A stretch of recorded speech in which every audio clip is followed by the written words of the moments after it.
Hold them up tight. Yeah, I got it. So we are Audrey's Angels is our team name. This idea is to create the Chicago's World Fair of the future for 2020. Basically, we looked at 4 categories when designing this and putting this together. The first was, what does education look like? What does the home look like? What does the workspace look like? And how do we enjoy ourselves? Entertainment and culture and community. The one thing that makes our event unique is the fact that it's a progressive fundraising opportunity through the use of technology with wearable devices and the geofencing.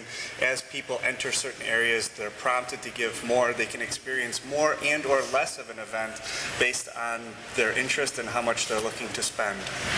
We felt that it was really important to tie this to charity, and the way we're approaching that is we believe that the world is in our hand now with our phones and our devices, so we're making this event free.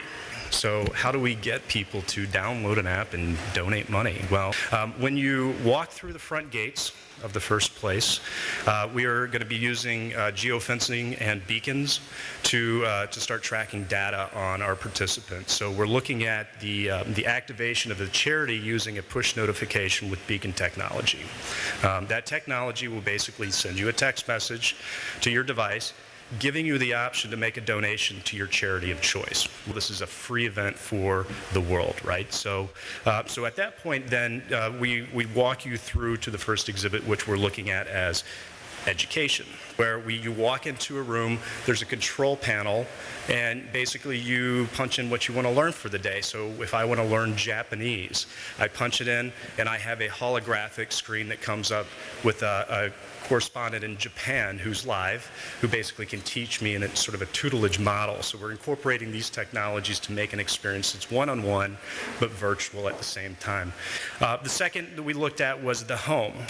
So once you walk into this home, we're going to give you a wearable, and basically this wearable is going to gauge your body, tell you if you're hungry or not, tell you if you need anything. And then walking into the home, we're thinking more, there's really nothing on the wall, maybe. Maybe we have a screen that you can just activate with your voice. So looking at activation on a one-on-one, we're trying to give people that experience. The home will be sustainable, so recycling is very key to us. We'll be tied to a green initiative that might be happening within the city itself. And then looking at also how we live in that house. So what am I going to have for dinner? Am I going to go to the refrigerator and have food there, or am I going to call up a drone to deliver it for me? So we'll have those types of fun little things coming in to make delivery.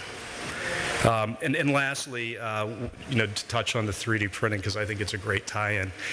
You won't be really purchasing a whole lot of accessories for your home anymore. You'll just print them. So basically, you'll use a 3D printer to make plates, glasses, things of that sort, and make your own products on demand. Then the third exhibit, we felt that we would want to tie in some architecture with this, and we felt like, hey, let's just build an island out in Lake Michigan. So, doing it in Dubai.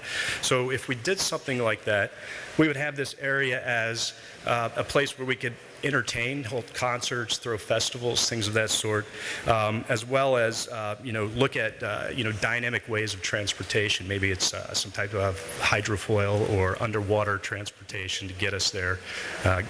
Playing back on themes from the first World's Fair. They had the skyline wire that took people across the city, so we're really looking at engaging our beautiful lake, but making it beautiful at the same time, and a space where people can be healthy and come to peace and get away from the noise and all the activity that goes on. Do you realize what's interesting is that none of the content that we had today was planned? It was all done in the last 30 minutes. And it was pretty remarkable. I'm very inspired by hearing everybody. The ideas are all open source. Hopefully tomorrow you can take some of these ideas, learn some new things, and most importantly, the tables that you're sitting at, make sure that you're exchanging email addresses, because this is called really deep networking. You go to a cocktail party, you don't know who the hell you're talking to. You're working with these people, and so new friendships form out of these things, new groups form out of these things, entire agencies can form out of these things. An expression that was used today was deep networking. So if you're looking for an opportunity where you're not necessarily just meeting and saying hello and exchanging business cards, this is really an opportunity to sit and develop and learn how your colleagues and supplier partners and planners and clients really think. This is a great opportunity for people to come and meet like-minded people in their industry, but more than that, it was a fun opportunity. It was a fun experience. It's a wonderful experience in terms of meeting new people, schmoozing with new people, getting together, brainstorming, and coming up with a plan.